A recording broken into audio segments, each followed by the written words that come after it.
Olá, tudo bem? Esse é mais um programa que faz parte das entrevistas especiais em homenagem ao Mês da Mulher aqui no Dona de Mim. Dessa vez, eu quero te contar a história de duas mulheres incríveis, a fonoaudióloga Kênia Faustino e a assistente social Ellen de Paula Ribeiro. Kênia e Ellen trabalham na região de Pirituba e, como profissionais negras, elas perceberam em seu dia a dia que faltavam ações voltadas para a população negra e decidiram então iniciar um grupo de trabalho focado nisso. Depois da vinheta, a dupla conta pra gente a importância de discutir as necessidades específicas da população negra e propagar a cultura afro-brasileira nas unidades de saúde. Então, fica aí pra gente assistir juntos.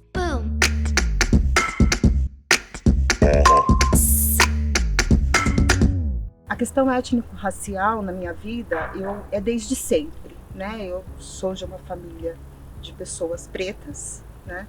Cresci vendo as minhas irmãs envolvidas no movimento negro e fazendo militância no movimento negro. Eu tenho irmãs bem mais velhas que eu, então desde criança essa é uma pauta da nossa mesa de café da manhã. Mas eu tive uma resistência de trazer isso para a minha vida profissional. Então, quando eu me formei, fui fazer outras coisas e inconscientemente fui fugindo dessa questão, das questões que envolve a pauta étnico-racial.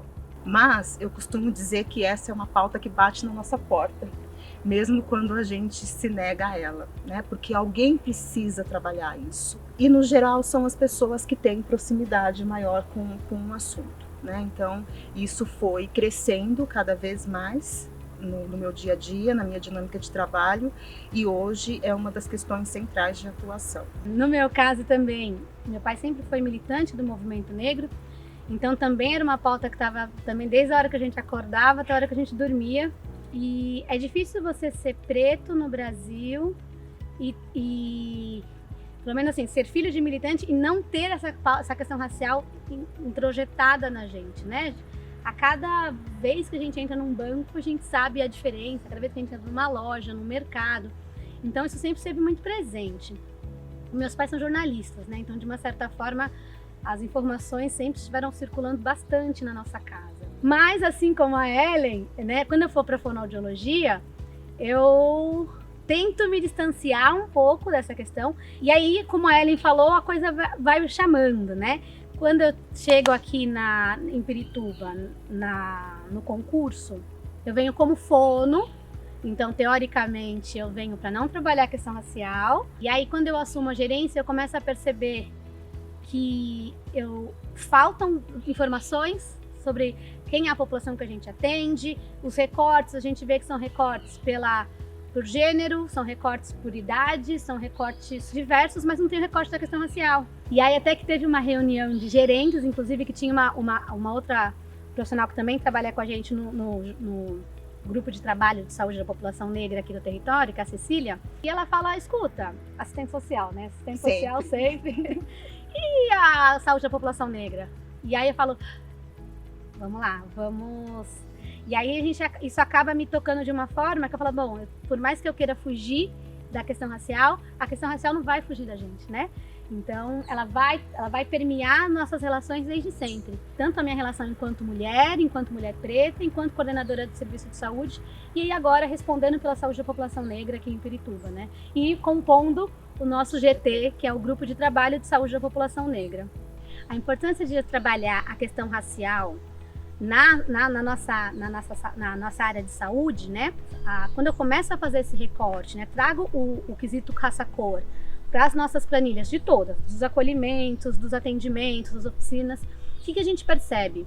Que a população que é atendida pela minha unidade é prioritariamente mulheres brancas e idosas. E onde é que eu via a população negra? Na população em situação de rua. Que aí eram os pretos e pardos, que eram os homens pretos e pardos, os homens adultos pretos e pardos. Quando a gente se dá conta disso, a gente começa a perceber quem é a população que está tendo acesso aos serviços que a gente proporciona, né? E a gente vê, a gente está num país, num lugar que a gente tem 54% da população de pretos e pardos e eu tenho 80% de população branca na minha unidade. Então, será que meu serviço está sendo acessível? Será que meu serviço está dando conta das necessidades de saúde da nossa população?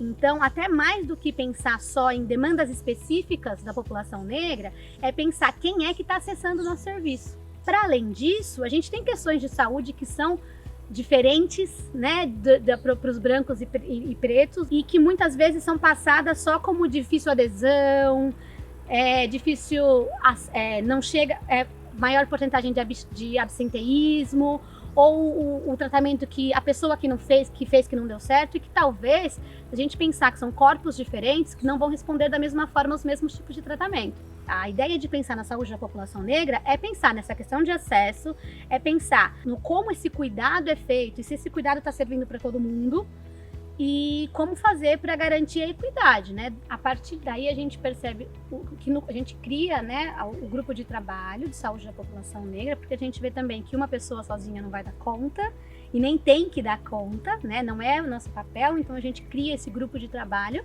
composto por trabalhadores, na época gestores também, do território, para analisar, para pensar isso, né? Pensar por que os dados odontológicos são diferentes de pretos e brancos, por que o pré-natal da mulher preta é diferente da mulher branca, por que as taxas de desnutrição são diferentes, por que as taxas de suicídio entre jovens é diferente, por que o acesso, a violência obstétrica é diferente. Então, a ideia do GT é que a gente possa discutir essas informações, discutir essas diferenças, sensibilizar esses trabalhadores do GT como multiplicadores dentro das suas próprias unidades, né? E como fomentadores de ação e de discussão.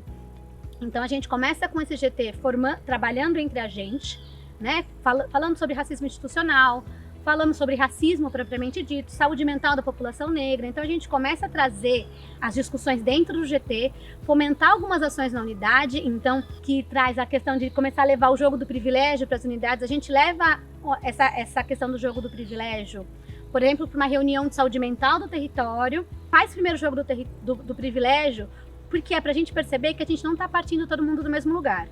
Né? Que por mais que as pessoas falem, é a meritocracia, porque se você lutar você vai conseguir, é só batalhar que consegue. Sim, batalhar é muito necessário, mas é importante perceber que não estamos partindo todos do mesmo lugar, nem todos os pais têm um nível universitário, nem todo mundo tinha dinheiro para ir fazer universidade, para fazer escola particular, nem todo mundo tinha carro, ou que podia entrar, né, assim, pensando nos diversos as questões de privilégio, né? A partir dessas ações a gente começa a trazer para o dia a dia das unidades, uma discussão que não fique só no mês de novembro. Eu acho que é importante a gente conversar um pouco sobre o que é o jogo do privilégio, né? Porque nem todo mundo sabe do que se trata. Sucintamente, assim, bem resumidamente, é um jogo onde as pessoas partem, todas as pessoas, independente de idade, de gênero, de raça, né? Elas partem de uma mesma linha histórica, né? De um mesmo lugar. E aí no jogo um mediador vai fazendo perguntas que coloca essa pessoa, que mantém essa pessoa no lugar que ela está, ou que vai colocando essa pessoa à frente, né?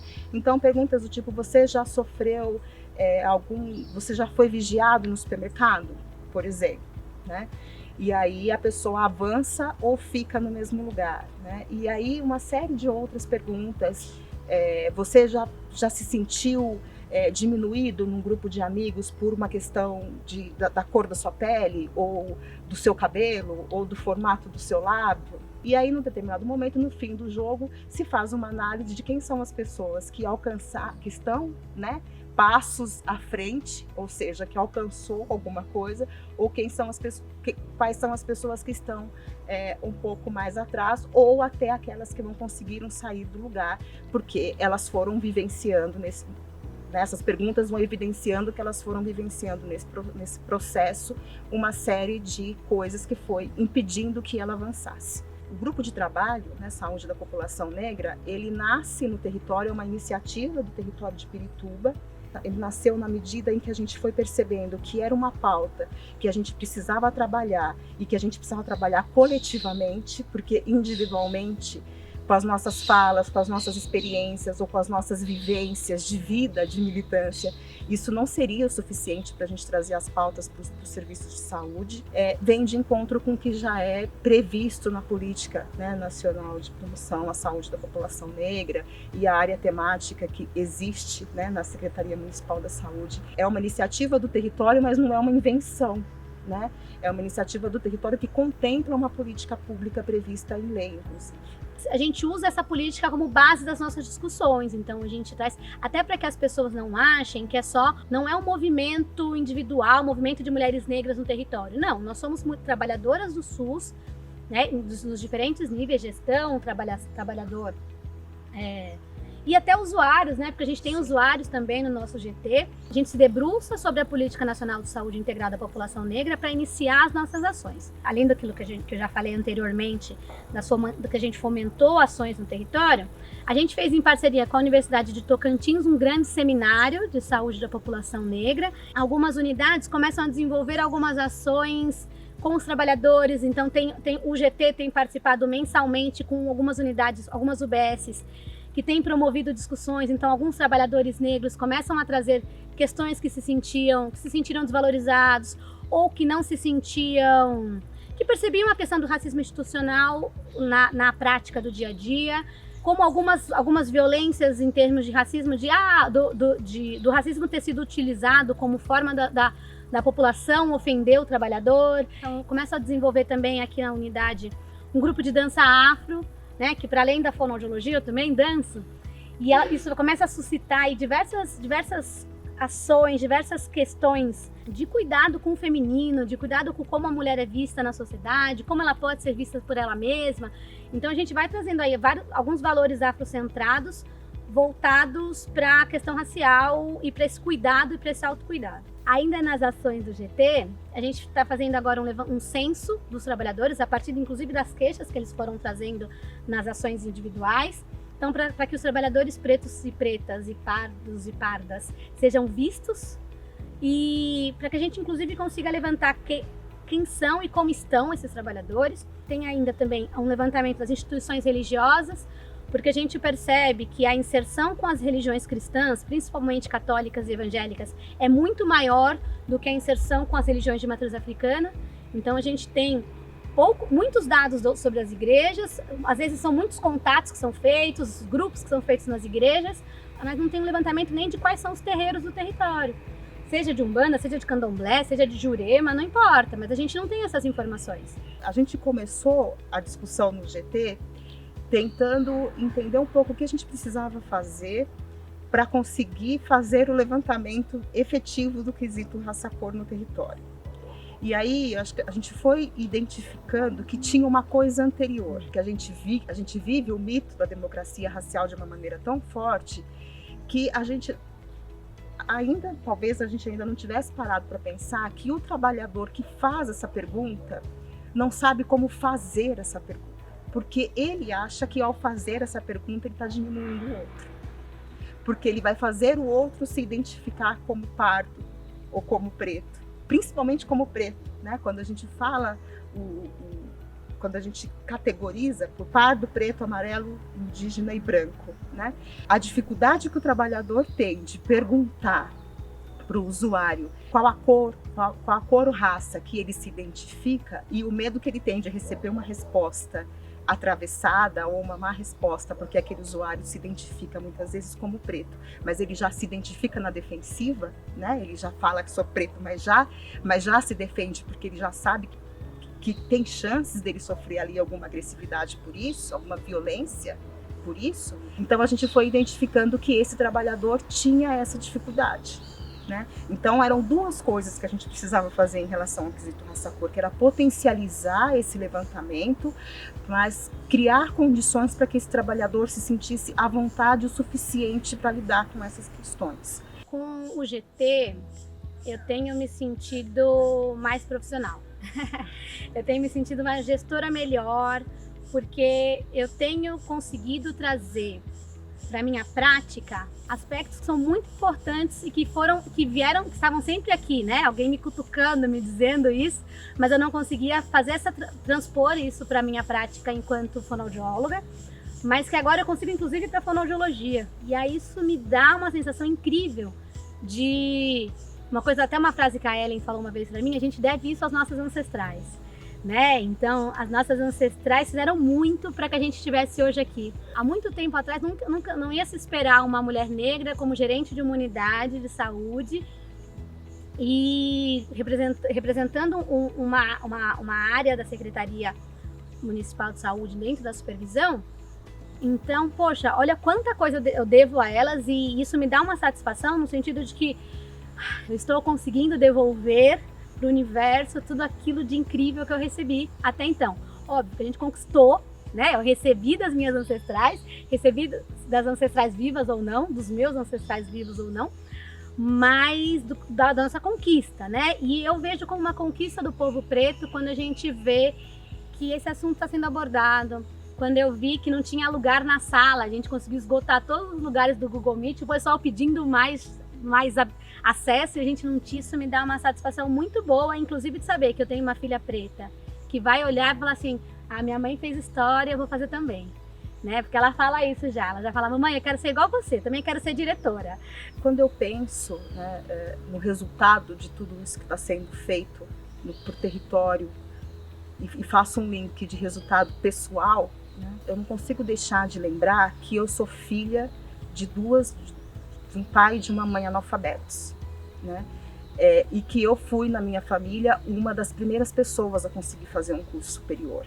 E quando eu fiz esse curso, eu não tinha dimensão da importância que isso ia ter, não para minha vida pessoal, mas para toda uma história, né? Quando a gente fala da luta ancestral que a gente carrega nas costas, como a Kênia falou, e não no sentido de que como é pesado, mas que é uma luta e que a gente precisa reconhecer, né? Então, eu não tinha dimensão disso e talvez fosse por isso que eu fui me negando por algum tempo a me aproximar dessas questões, né?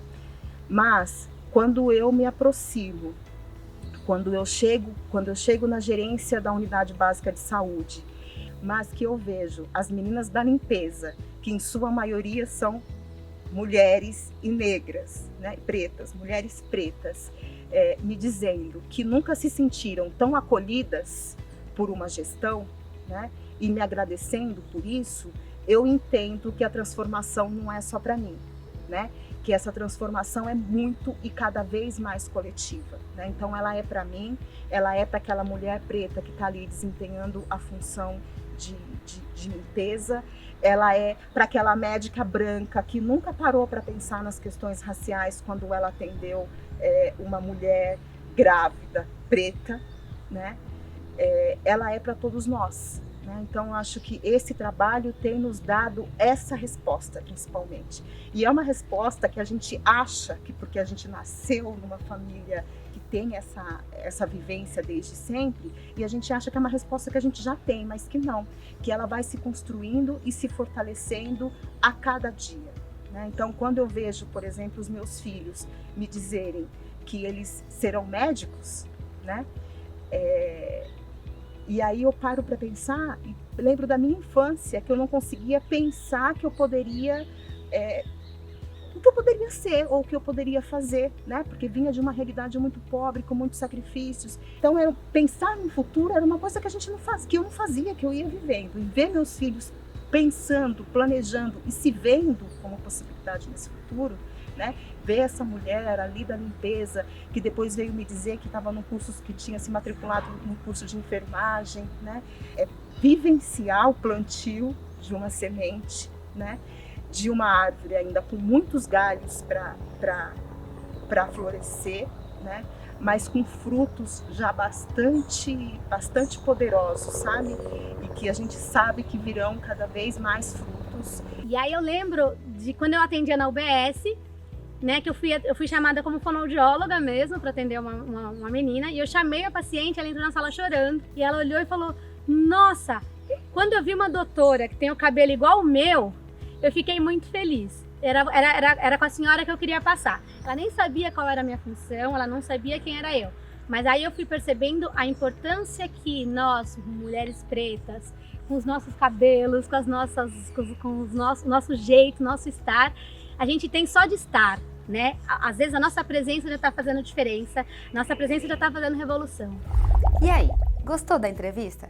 Esse foi o nosso último vídeo da série especial do Mês da Mulher. Agora me conta, qual é a sua história? Eu espero a sua resposta aqui nos comentários. Então deixa seu like, compartilha com seus amigos, com a sua família, aperte o sininho para você receber os nossos vídeos e até o próximo Nosso Dona de Mim.